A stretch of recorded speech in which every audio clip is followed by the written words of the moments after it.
अपने निवास में विराजमान ब्रह्मलीन संत साहिब स्वामी जी महाराज के विशेष कृपा पात्र पूज्यपाद प्रधानाचार्य ब्रह्म ऋषि चक्रानंद जी महाराज के पावन चरणों में कोटि कोटि नमन। पूज्य महात्मागण, सत्संग प्रेमी सदात्माओं, माता एवं बहनों, आज हम लोग मधेपुरा जिला संत सत्संग के 41वें वार्षिक अधिवेशन के अंतिम दिन के अंतिम पाली के सत्संग में अंतिम बात जो संसार में सभी जीवों के लिए है वह है भक्ति। उसी की चर्चा आज हम लोग श्रवण कर रहे हैं। कुछ काल थोड़े समय तक आपको यह अवसर मिला है और इस अवसर का फायदा हमें बड़ी सावधानी से लेनी पड़ेगी, क्योंकि पूज्यपाद प्रधानाचार्य जी सुना रहे थे सावधानी के संबंध में। भगवान बुद्ध जब उपदेश करने के लिए पधारे तो कुछ श्रोताओं में गड़बड़ी देखने से वो उपदेश नहीं किए। क्या गड़बड़ी थी? कहते हम सारे भिक्षुओं में एक भिक्षु का मन चंचल था, चंचल मन लेकर के सत्संग में बैठा। जिसका मन चंचल होगा शरीर स्थिर नहीं होगा, पैर हिला रहा। भिक्षुओं को पैर हिलाते हुए भगवान ने देखा और उस समय प्रवचन नहीं किया। आनंद पूछते हैं कि भगवान आप उपदेश करने के लिए तो पधारे, लेकिन बगैर उपदेश किए आप लौट आए। सारे भिक्षु निराश हैं, जानना चाह रहे हैं किस कारण से भगवान ने उपदेश नहीं किया। आनंद से भगवान ने कहा कि आनंद, आज का जो विषय था अत्यंत सूक्ष्म विषय था, गंभीर विषय था। आनंद कहता है कि सूक्ष्म विषय था तो क्या हुआ भगवान? कहा कि उपदेश तो मैं करता लेकिन भिक्षु लोग ग्रहण नहीं कर पाते। वक्ताओं को पता चल जाता है कि मेरी बातों को लोग ग्रहण कर रहे हैं कि नहीं। तो भिक्षु लोग ग्रहण नहीं कर पाते, इसीलिए मैंने उपदेश नहीं किया। एक भिक्षु असावधान, आपके बगल में कोई हलचल कर रहा है बैठ करके, जो स्थिर में है वो भी डिस्टर्ब हो रहे हैं। कितनी सावधान कि पानी पिलाने वाला 1 घंटा के बाद, आरती के बाद पानी पिलाना चाहिए। कह दीजिए उसको पानी पिलाना भी बंद कर दीजिए। 1 घंटा के बाद पानी, आरती के बाद पानी पिलाना बंद के बाहर कर दीजिए। श्री सद्गुरु महाराज की जय। जब हिसाब किताब होगा ना इस सत्संग का, कहेगा कि इतना लाख रुपया खर्च किया, इसलिए पानी पिलाना बड़ा सेवा की।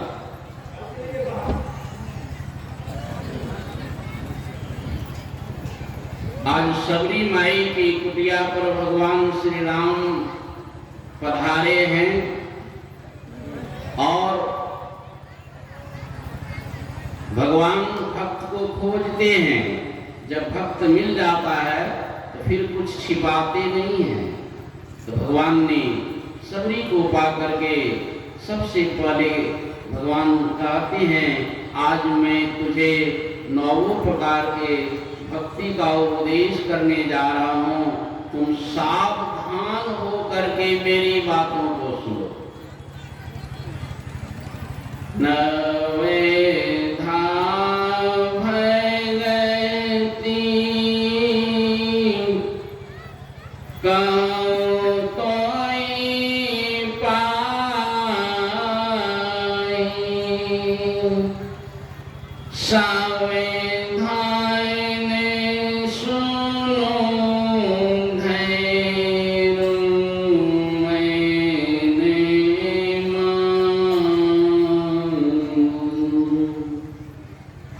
मेरी बातों को सावधानी पूर्वक सुनो और मन में धारण करो।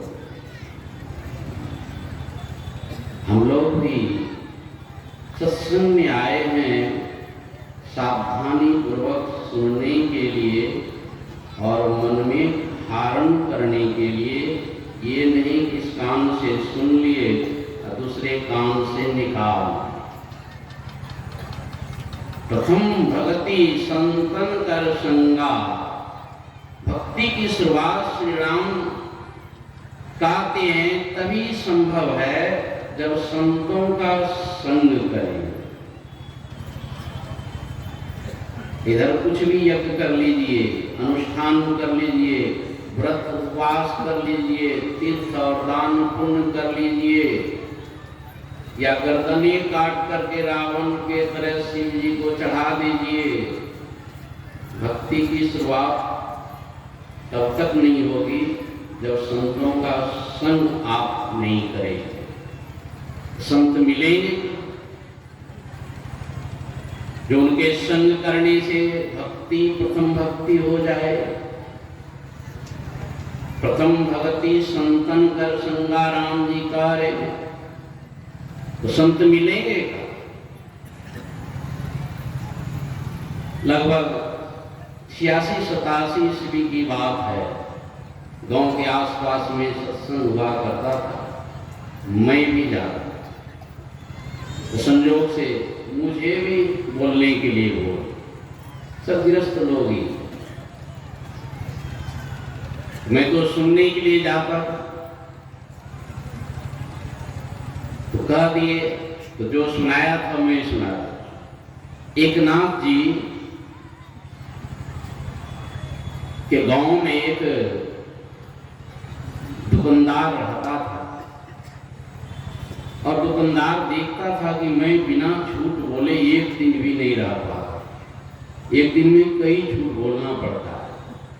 वो अपने जीवन को देखता था और एक नाथ के जीवन को भी देखता था कि मेरे गांव में एक नाथ हैं, कितने अच्छे हैं, कभी झूठ नहीं बोलते, कभी पाप नहीं करते, कभी कोई दुष्कर्म नहीं करते, कभी किन्हीं से ईर्ष्या द्वेष नहीं करते।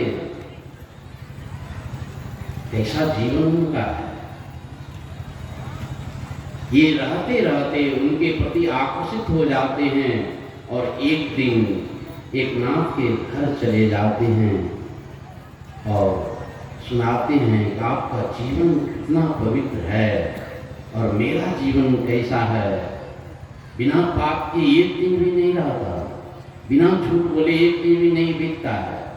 मेरा जीवन कैसा है और आपका जीवन कैसा है, जब से मैं देख रहा हूं तब से पवित्र जीवन।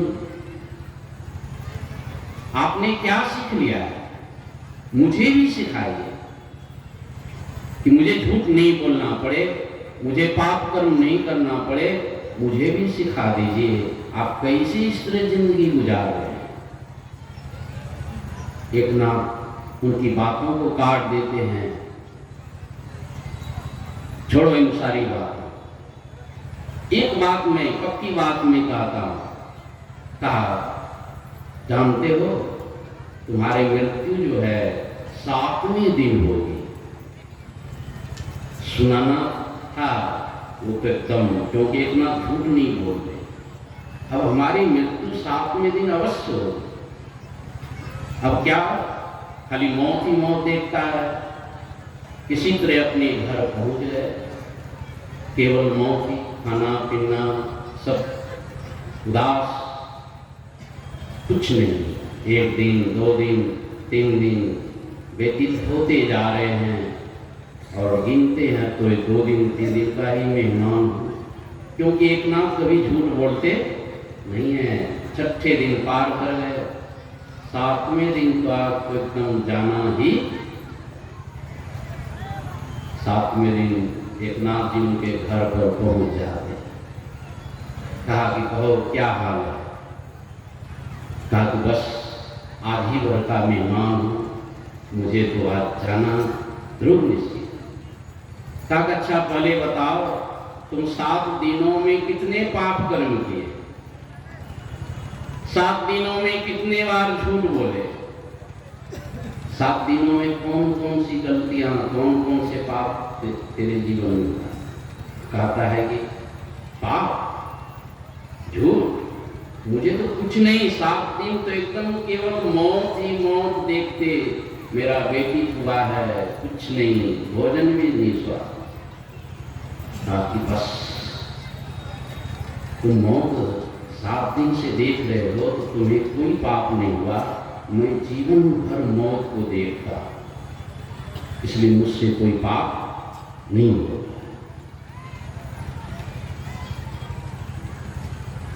दो बातों को याद रख, जौ चाहो कल्याण, नारायण एक मौत को, दूजे श्री भगवान। जो पापों से बचना चाहते हैं, अपने जीवन में कल्याण चाहते हैं, भक्ति चाहते हैं, शांति चाहते हैं, तो 2 बात को याद रखिए, सब कुछ भूल जाइए। एक बात मौत निश्चित है हमारी।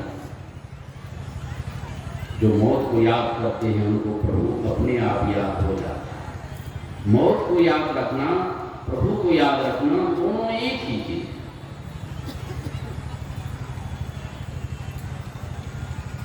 तो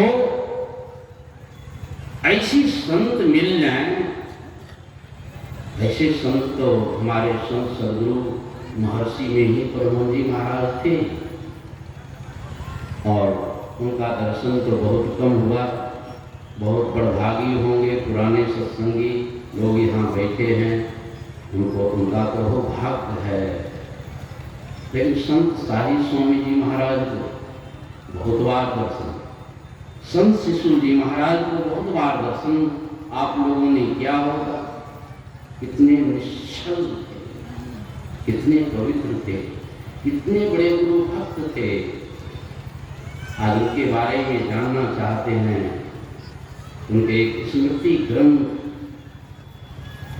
एक पुस्तक निकली है, संत शिशु सूर्य स्मृति ग्रंथ।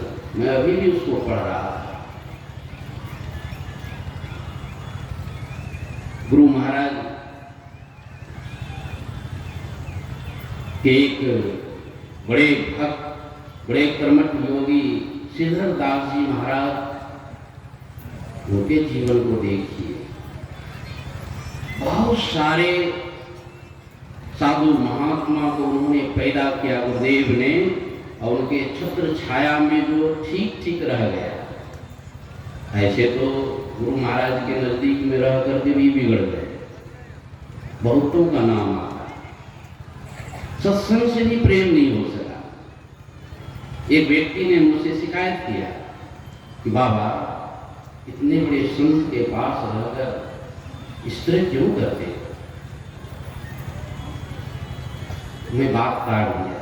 2004 ईस्वी की बात, मैं बात काट दिया। देखिए, आप गिरस्थ हैं, आप अहोभाग्य हैं, आप समय निकाल करके आकर के यहाँ सत्संग में आकर के आप गोता लगा लेते हैं, पवित्र हो जाते हैं।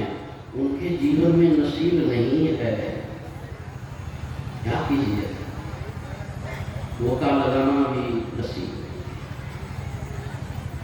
गुरुदेव के चरण में रहने वाले गुरुदेव को गोद में उनके माता पिता ने डाल दिया, लेकिन नहीं रह सके। दूसरी भक्ति भी नहीं प्राप्त। प्रथम भगति संतन कर संगा, दूसरी रति मम कथा प्रसंगा, गुरुपद पंकज सेवा, तीसरी भगति अमान, चौथी भगति मम गुणगना, करे कपट जीवान।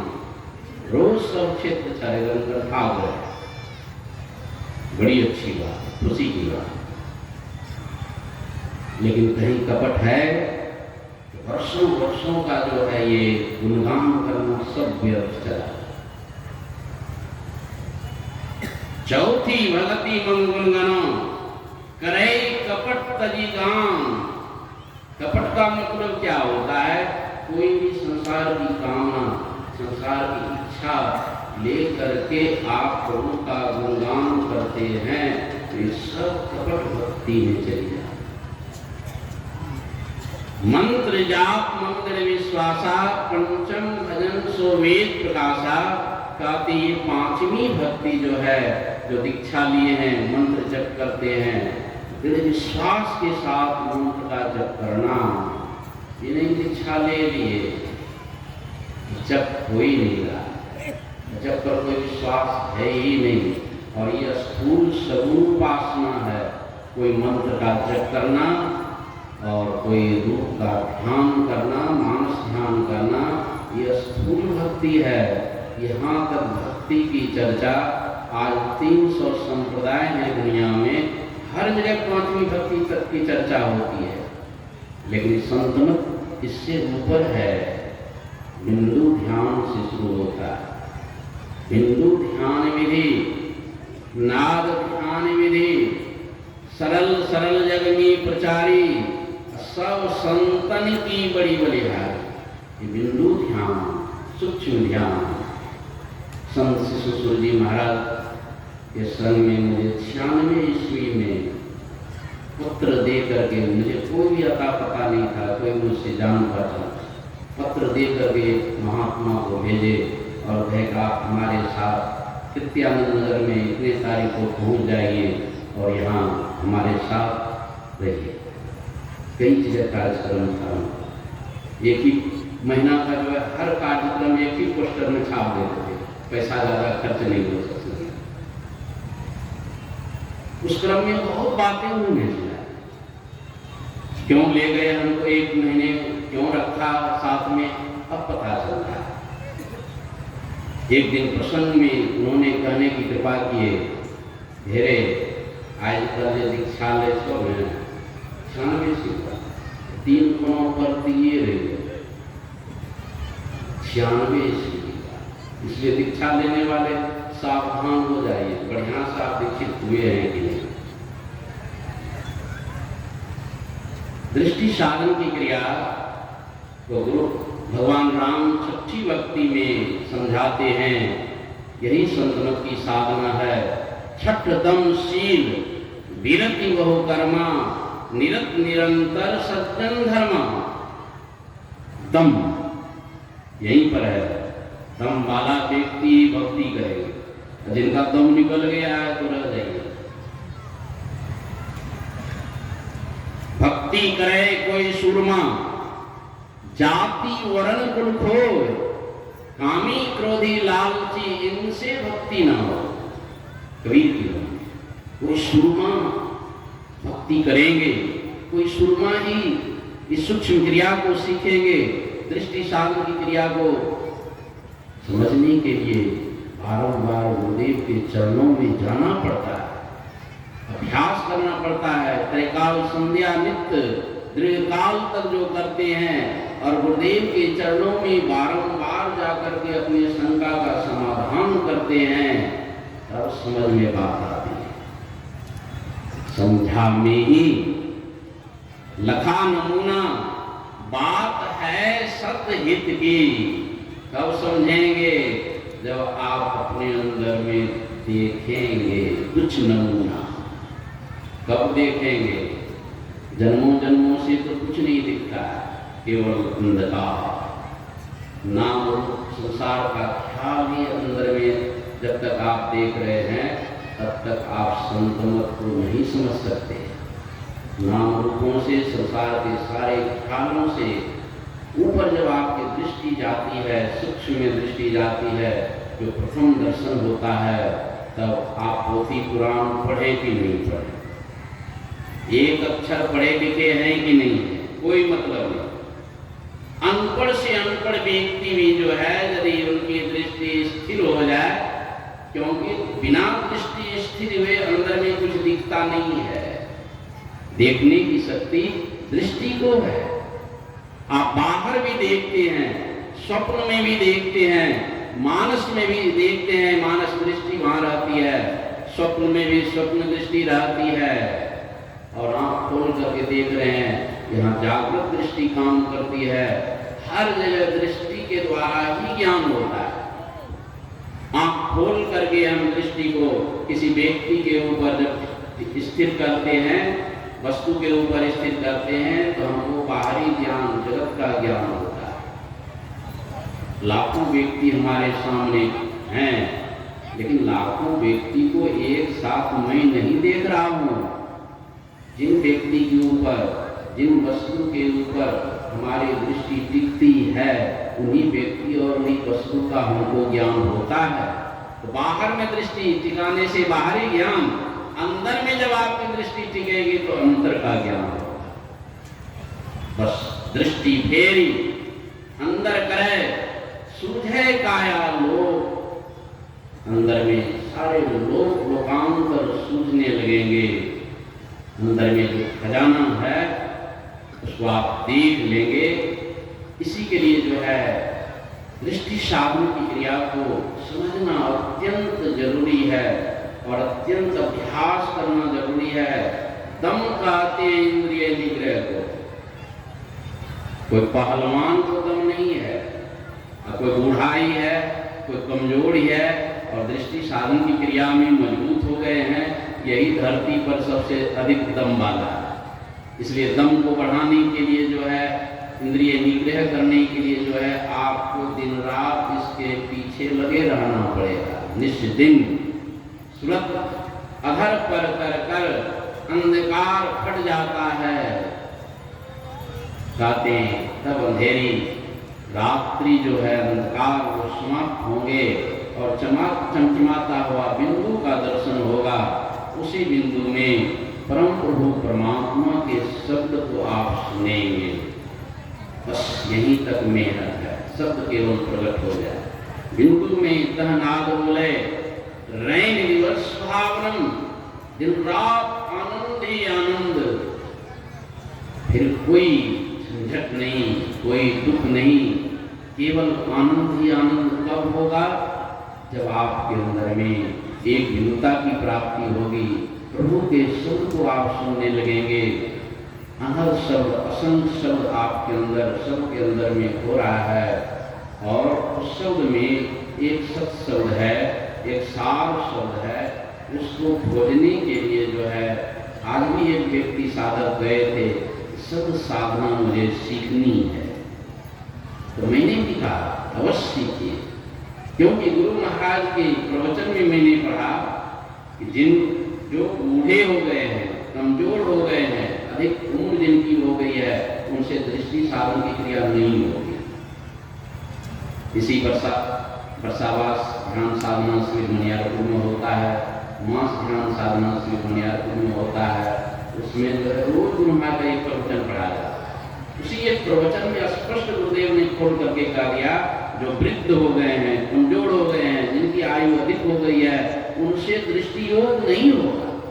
उनको चाहिए कि शब्द साधना सीख ले और सीख करके अत्यंत अभ्यास करे, खूब अभ्यास करे, सारी दुनिया की चिंताओं को छोड़ करके बैठे ध्यान अभ्यास में, फिर ध्यान से उठे इसी ख्याल को लेकर के फिर हमें इस समय बैठना, फिर उठे फिर बैठे, फिर उठे फिर बैठे। इस तरह जो है गुरु महाराज कहते हैं, इस तरह अत्यंत अभ्यास करते करते कभी न कभी स्थूल मंडल के केंद्रीय शब्द को ग्रहण कर लेंगे, वही काम होगा। दृष्टि साधन से भी मन पूरा पूरा एकाग्र और अंतर्मुख होता है, और वो शब्द जब मिल जाते हैं वो भी अंतर्मुख हो जाते हैं, और फिर आगे का काम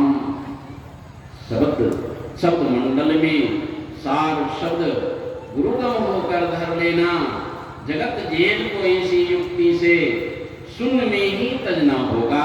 कहते संसार रूपी जेल से निकलने के लिए एक ही रास्ता है। इसी को कबीर ने कहा, भक्ति बिना नहीं निस्तरे, लाभ करे जो कोई, शब्द स्नेही हो रहे, घर को पहुंचे सोई। शब्द बिना श्रुति आंध्री, कहो कहाँ को जाए, द्वार ना पावे शब्द का, फिर भटका है।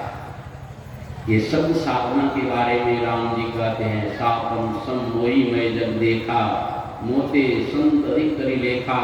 हे सबरी, सातवीं भक्ति में मेरे समान संसार के सभी लोगों को जानो, क्या राम मैं सब जग जान। लेकिन इसी संसार में कोई संत हैं तो कहते हैं कि मुझसे भी, राम जी कहते हैं कि मुझसे भी अधिक संत को मानो।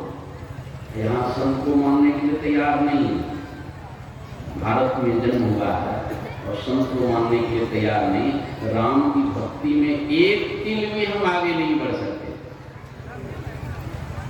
कितना भी कुछ कर लीजिए, राम की भक्ति में एक तिल भी आप नहीं बढ़ सकते हैं यदि आपके जीवन में संत नहीं है, संत के चरणों में प्रेम नहीं है। आप समझ लीजिए भटकते रहेंगे अंधकार में, नरक में जाते रहेंगे, 84 लाख दुनियों में भटकते रहेंगे। ये तो अहोभाग्य है हम लोगों का जन्म भारत देश में जन्म हुआ है, जहाँ संत महात्मा ऋषि मुनि हर हमेशा इस धाम पर रहते हैं। विदेश में जो जन्म लिया है उसको तो नसीब नहीं है। उनका जीवन कैसा है, खाना पीना सोना ये सब काम है पशु समाना।